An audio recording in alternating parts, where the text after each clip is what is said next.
Exams exams exam. ఇది ఒక మాయరోగం. ఇది ఎవరు కనిపెట్టాడు? చదువుకున్నవాడికేమో అవుట్ ఆఫ్ ద సిలబస్ వస్తుంది, చదువుకోలేని వాడికేమో అవుట్ ఆఫ్ ద బ్రెయిన్ ఉంటది. ఎవరంటే వాడిది. కానీ ఎగ్జామ్ లో మార్క్స్ 100 ఉంటే ప్రిపరేషన్ మాత్రం 200 మార్క్స్ లాగా ఉంటుంది. అది వేరే లెవెల్. అది మాత్రం రాసేస్తావు. నీ మార్క్స్ ఎంత అంటే ఇంత అంటే నువ్వు రాసే దాన్ని బట్టి ఫైనల్ గా మార్క్స్ పాస్ అవుతే చాలు అనే కేటగిరీలో ఉంటాం.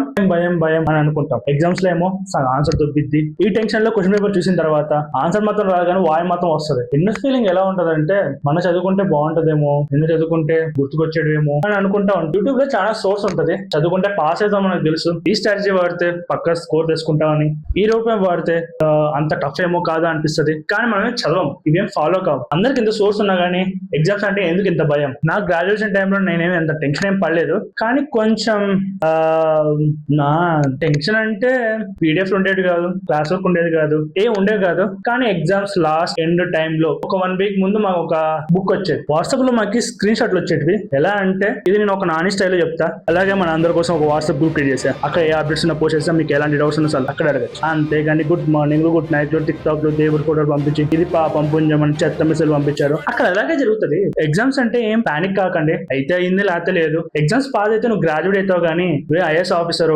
ఏం కావు. ఆ ఐఏఎస్ ఆఫీసర్ కావాలని కోర్సులు చేయాల్సిందే. నీ మార్క్స్ వల్ల ఎవరేం డిసైడ్ చేయరు. నీ ఓన్ నీది. నువ్వు గ్రాడ్యుయేట్ అయితే సార్ నీకు జాబ్ అయితే ఏం రాదు. ఏమంటే ఏదైనా కానీ స్కిల్ ఉండాలి. స్కిల్ కావాల్సింది ఏంటంటే నువ్వు చదువుకుంతో పాటు దాంతో ఏదో స్కిల్ నేర్చుకుంటుంటే నీ లైఫ్ రన్ అవుతుంది. అంతేగాని ఎక్కడ వేరే బెంగళూరు అయినా హైదరాబాద్ అయినా ఎక్కడ పోవాలన్నా కానీ స్కిల్ ఉండాల్సిందే.